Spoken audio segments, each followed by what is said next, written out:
Hi, welcome back to my channel. Hey guys, so today I got something kind of interesting, a compare and contrast that could definitely fall into the category of October, a little bit of I don't know, mystery or something a little strange. So yeah, hang out this morning, got a lot of stuff in front of me here to show you and talk about. Definitely want to say hi to my new subscribers, getting some new subscribers out there in YouTube land. So thank you guys. Glad that you're here. If you are new and you're just finding me, my name is Stacy. Everyone calls me Stace. I developed a nonprofit last year that I called the Desert Nature Alliance, DNA, because I was seeing so many different things occurring in nature out here that I felt like, oh, okay, there's a little bit more, there's a little bit something special. And I am next to the Superstition Mountain here in Gold Canyon, Arizona. So there's a different vibe out here, absolutely, for sure. So I have now lived out here, 5 years, 6 years or so up on this hill, and it just continues to amaze me, the things that I see in the different evolutions. So like I said, so last year developed the DNA, and started really documenting a lot of things that were going on around. And for those of you that have been following me on Instagram or on Facebook or even here on YouTube, you've seen we've covered a lot of different things, whether it's the animals doing something happening in nature, the things I'm collecting. It has really just one right after another, and been a lot to keep up with. So I tend to take notes for sure what's going on out there on the planet, whether it's something we've seen on the camera, something I've seen live, something I've collected. There's just absolutely no way. So last year, oh, I'm so worried. My water is not near me, and you guys know how this. I have to get my water really quick. Let's get the water. Gotta get the water. Can't believe I didn't have my water next to me. Drink water, drink water, drink water.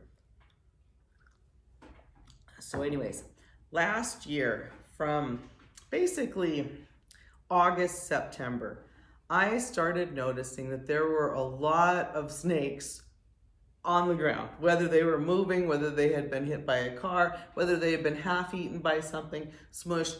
I was seeing so many snakes, whether they were rattlesnakes or other different types of snakes, that I started taking pictures, noticing, going online, and definitely I started taking notes, and I called it the local loop.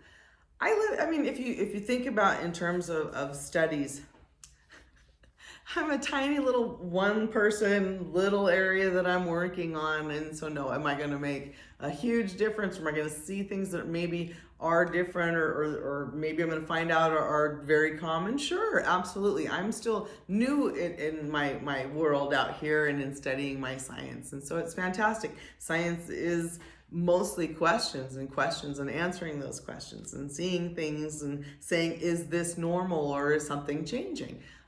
So last year, like I said, as I'm walking around, I'm doing things, I'm just seeing snakes all over the place.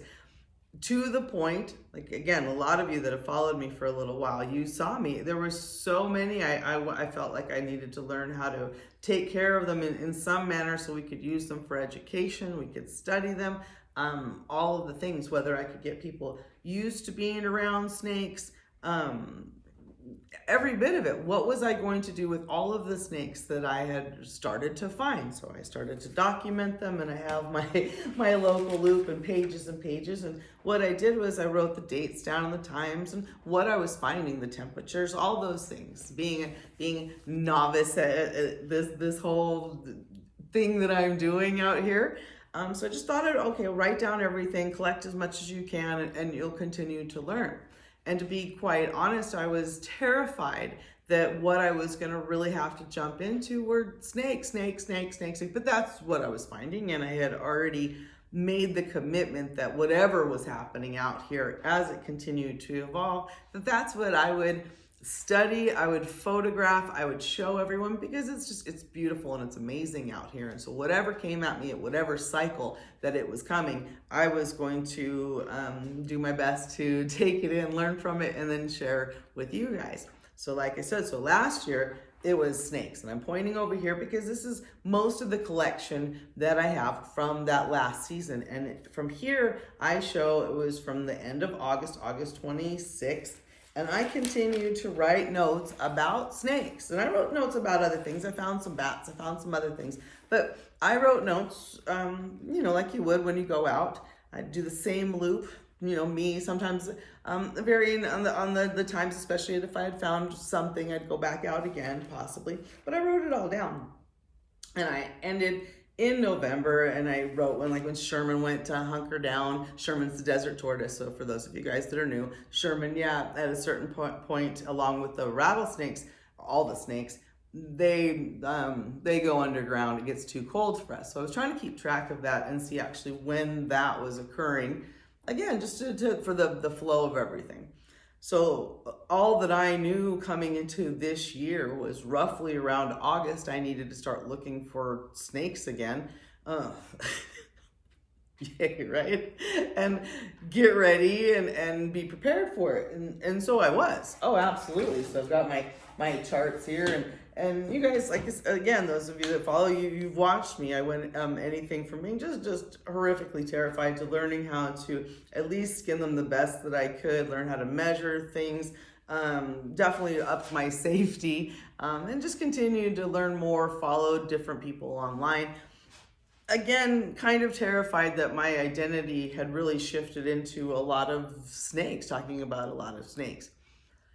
Once season kind of settled down a little bit, I was able to go back to the other work that I do, the other studying, we talked about things like javelinas, we talked about the coyotes, the bobcat study. We've been watching on cameras and just trying to get, again, the flow. When the birds are coming, we're in one of those areas where the birds migrate through. If you follow the channel, or if you're new to my channel, or even if you've been here for a bit, but maybe you haven't gone back, there's well over 300 videos on this channel now, ranging from 20-30 minutes where you're sitting talking to me and I try to catch you up on what's going on, or there's snippets of something that I've caught. Roadrunner sounds, hummingbirds doing something, rattlesnakes doing something, the coyotes, it's all across the board. Take you out on the hikes. So the channel itself now has really grown to something I'm super proud of. But enough where you can stay and you can hang out and you can get a little bit more of the feel of where I'm at and what I've been talking about, with not necessarily it just being me. But you're also going to notice I do one takes. We're not doing the fancy stuff in there. It's just like we're here together, and that's how as far as I can see it, we're gonna stay that way. I enjoy it. So with this season coming up at me, you guys watched. We were a lot of birds. I'm learning about a lot of birds. I'm learning as I go. I'm no expert in any of it, and I'm hoping that I'm encouraging you guys to learn with me, or those of you that do have the backgrounds, share for sure. Put it in the comments, talk to everybody, and let's just share the common information. So this season, like I said, I started going out and I really wasn't seeing the snakes. And I was not disappointed by that. I don't want to see, goodness, no coughing over here. I don't want to see snakes in the road. I don't want to see any animals in the road. It's been heartbreaking, some of the work and the things that I find in picking it up. So I can't say that I was disappointed when August rolled around and I wasn't picking up snakes. Now I think I failed to mention last season, it was a total of 17, I believe. Let me double check so I don't misspeak. But it was a lot of snakes that I wound up taking home. Now those are the ones that weren't smushed completely or just to the point where I couldn't. The ones that I was going to actually do something with. And yes, it said from August 26th to November 1st, 17 snakes, excuse me. So that's a lot. I think that's a lot. Like I said, again, in a tiny little area that I walk about a mile, 2 miles of a radius to look for things, look for animals, just to check, that kind of stuff. Okay, so fast forward. So we're in 2021. These years have just gone by. All right, so we come up in August. I'm not seeing the snakes the same way. I said I'm not upset by it. Now we saw me in June. I had a couple of encounters, but I want to say it was the same snake on my property. same basic area. I wound up moving that second encounter. I moved that snake further off the property and have not seen one since. We also did refence and did some other things back there. But I do live on a lot of property. There's 3 acres, there's washes around. And now we have people that are building a house over here. So with all of that demolition and clearing out, we're gonna have some more adjusting again. So just been watching it and seeing what's going on. With the monsoons, with the rains, the blooming of the plants has been different as well. Our climate, however you want to say it, is shifting. I was cold this morning. It was 55 degrees this morning when I came out here. Now, I am a lizard. I am born and raised in the desert. Below 70 for me, I'm frozen. So 55, I was like, what is happening? What is happening? The news is telling us that we're already going to see 40s overnight. That means Sherman, our desert tortoise, is definitely going to hunker down for a little bit. Now the snakes might, but again, we're going to watch the fluctuation of the weather and see what's going on. There's no hard fast. I have seen snakes when it's 50 degrees out when I've been out working. So I still watch until we're definitely in that zone where they're not out and about. So as I've been out looking, nothing in August, really nothing in September. I was keeping track of the bobcat. We see the bobcat coming through. We saw coyote and bobcat basically on the same schedule. Built the water hole lower down on the property, so there's more of a natural one in the wash. Animals are using that. We actually saw a squirrel for the first time. Owls are down there. Fantastic. Still no snakes. Again, I'm not arguing that. I'm not upset by it. I'm not mad that I'm not seeing rattlesnakes all over the place. I'm not mad that I'm not seeing rattlesnakes on the ground, but I'm not seeing any at all.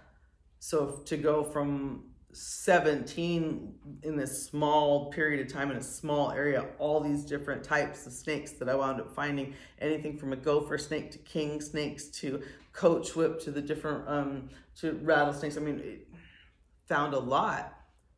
To this season, not at all. Okay. In terms of science, did I change anything up? Did I vary anything? Not that much. I did hurt my knee.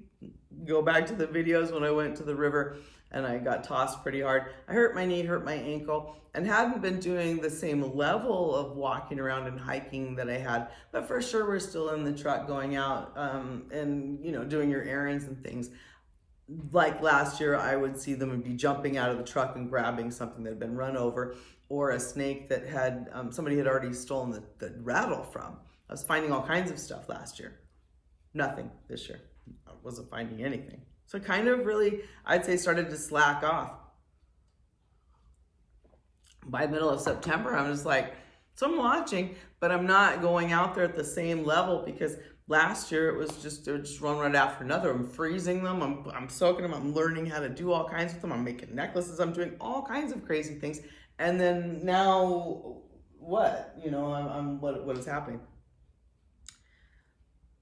Butterflies and moths have been around us in massive amounts. I'm guessing it's good, better, as part of the migration. I want to remind everybody, I'm not an expert on any of these things. I live here, I love it, I'm studying along with you. I don't have the names for the things that I'm finding. I'm learning it all. I was ready to see snakes. Not all of a sudden, I'm covered in butterflies. And so that's some of you guys are like, why are you so random in the things that you're posting? Because that's literally what's happening to me out here. It shifted. Do you really think that I set out and said, it's gonna be moths now, but that is what was here. And that's how I continue to evolve the channel and how the education is going to go. So when I noticed that there was something noticeable, like, let's be honest, that's what I'm looking for. If it's a kind of out of the ordinary out here, if it's something a little different, it's a little weird. I've been looking for snakes and looking on the ground, seeing a few toads that are squashed, not as many as last year, not as many of the smashed lizards, just not seeing them. Like I said, so I've let my guard down. All of a sudden there's butterflies. Couldn't have asked for more of a different shift that I'm enjoying. Okay, if I get to study moths and butterflies for a while, that's fantastic. And that seems to be what is happening. So started noticing there's a lot of them around. Let's go walk around. Well, there was a lot of them on the ground. Now, when I say a lot, and this is where some of the math, I'm sure, can come in for some of you that do math or want to make different, what would you call it, different equations, whatever, for your students at different levels, whether it's algebra, geometry, all the different levels of math. What do you consider a lot when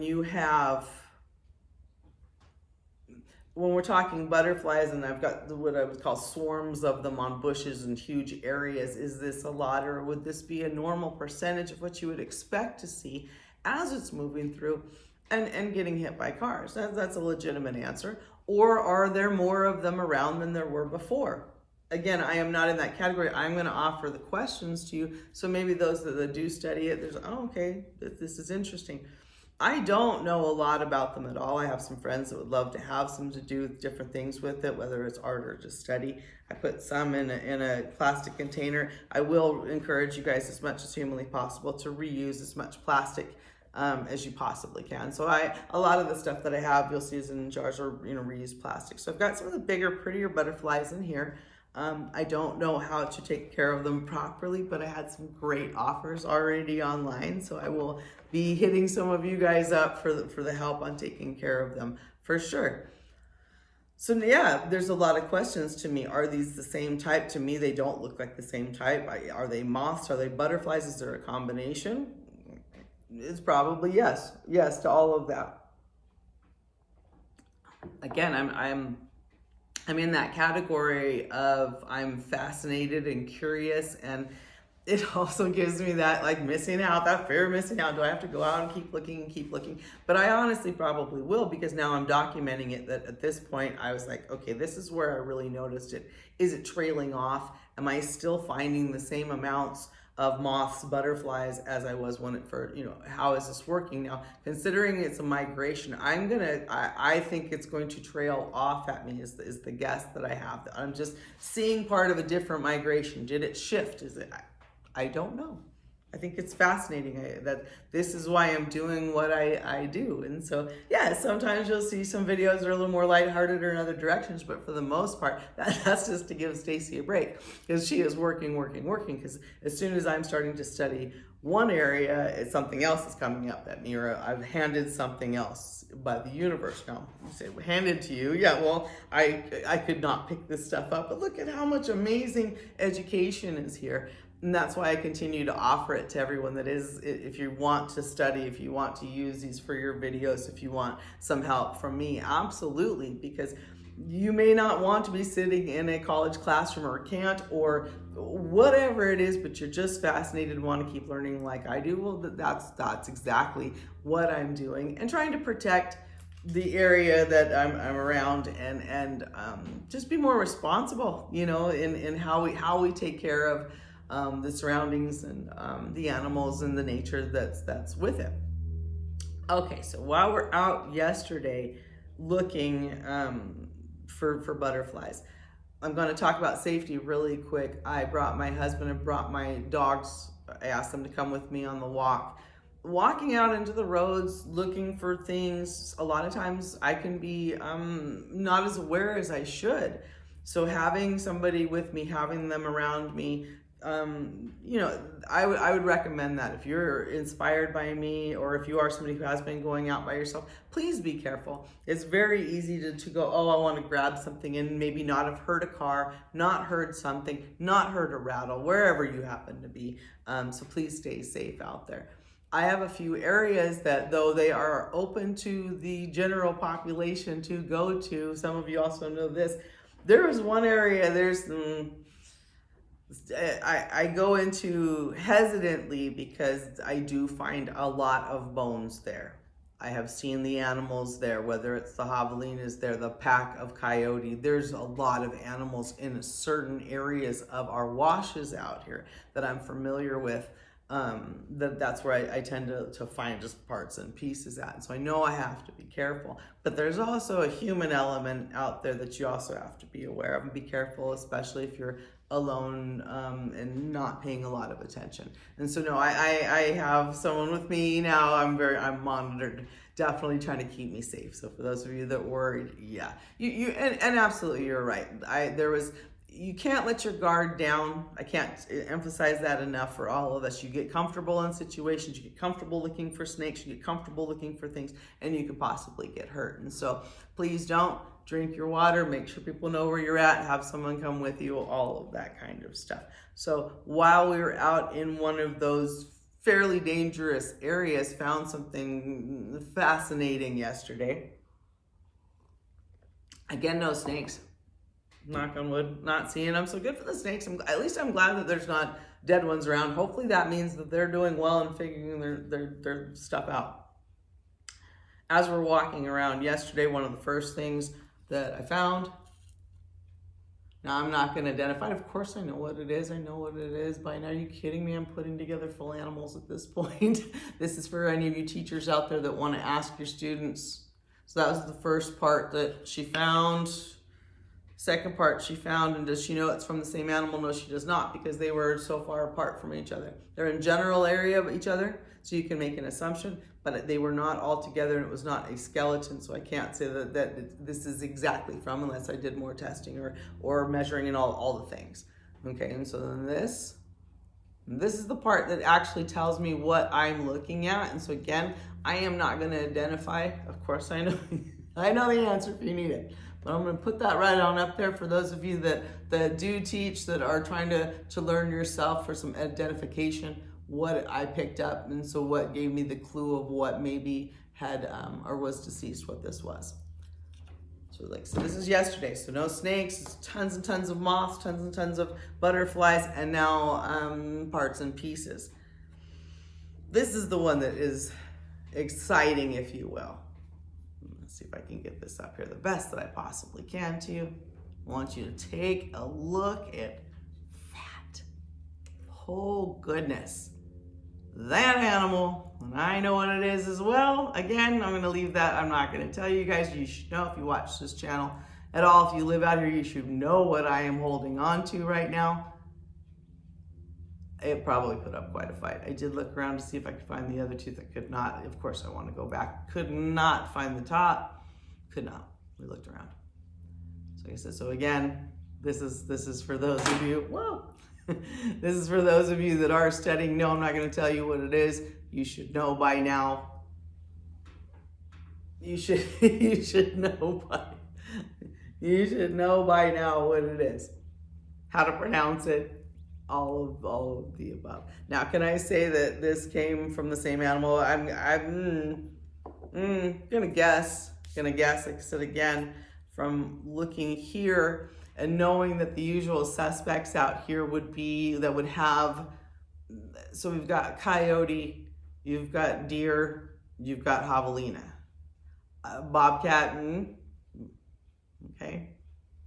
So again, if you're studying, I'll let you take a look real quick of what I found. Just like that. Have not cleaned it up. Nothing to it. So it's still dirty.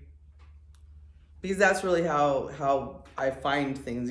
They're not pristine. I've told you guys that before. You see the things that are behind me. Some I keep in the shape that I found. Some have been cleaned up and some have been gifted to me. So they've come in all different types and styles. So yes, I'm finding it fascinating that from one season to the next, it went from tons, what I would call tons of snakes, rattlesnakes, snakes, deceased reptiles on the road, to none, butterflies, moths. Have not seen the herd of javelina out, have not seen the herds of deer, have not seen the larger groups of coyote. I have seen the largest group of coyote together I have seen is about 4. That to me is smaller. I'm aware of deaths that we've had of the coyotes around us because we've found them. But when we first moved here, the packs were larger, 6 to 8. The first pack that I saw up here, they were on the patio, and it was a much larger pack. The javelina herds, I'm waiting to see, did we have babies? Is that the time of year? But we haven't seen anyone. So coming through, we've seen one lone coyote that comes on almost the same circuit as the bobcat comes through, kind of thing. And that's where we're at this point. So I'm watching to see how the shift is taking place. as it gets colder. The hummingbirds are still around. We are seeing the hawks. We are seeing the turkey vultures. So there's definitely that type of activity that is still happening, and this is now, we're starting to edge to the middle of October. It's pretty fascinating. Science to me is fascinating. The weather, the changes in the environment, all of that is really going to, I think, help us. We need to be more in tune in what's going on in all of our areas, so we can make better efforts towards getting this environment cleaned up, making sure that we're doing the steps necessary to make the changes that we know are necessary, that we know things are going wrong, and there's lots of easy ways for us to make the changes. So thank you guys for hanging out with me. I'd love to hear your comments and thoughts of the change from one season to the next, what you thought about, what if you something that you know, if you think that this is normal, things that you can identify, all of it. Give us, put it in the comments. Please give me that thumbs up if you're on YouTube, and hit that subscribe, because yes, it does help the algorithm, and it'll help get the education out there more. If you'd like to support the nonprofit, you can definitely go online. Desert Nature Alliance. I'm on Instagram. We're on Facebook. So you'll find me at Stace, or you'll find the Desert Nature Alliance. Now, this time of year, I'm definitely going to encourage everyone. If you can donate, please do. And the easiest way to do so is, if you are already shopping on Amazon, you don't even have to donate. You just sign it up, and Amazon donates on behalf of you, that kind of stuff. So there's plenty of that out there to kind of help you move it around. So I would say support as much of the charities and nonprofits as you can. If you are somebody who needs to volunteer, I am a legitimate nonprofit, and I have tons and tons of work, whether it's actual physical work or some education or putting things together, cleaning. I have tons of work. So if you need some volunteer hours or have to do that for your services, whatever, again, give me a shout out. Of course, I'm pointing over here. I've got my gold stools. If you're still listening at this point, hi, love you.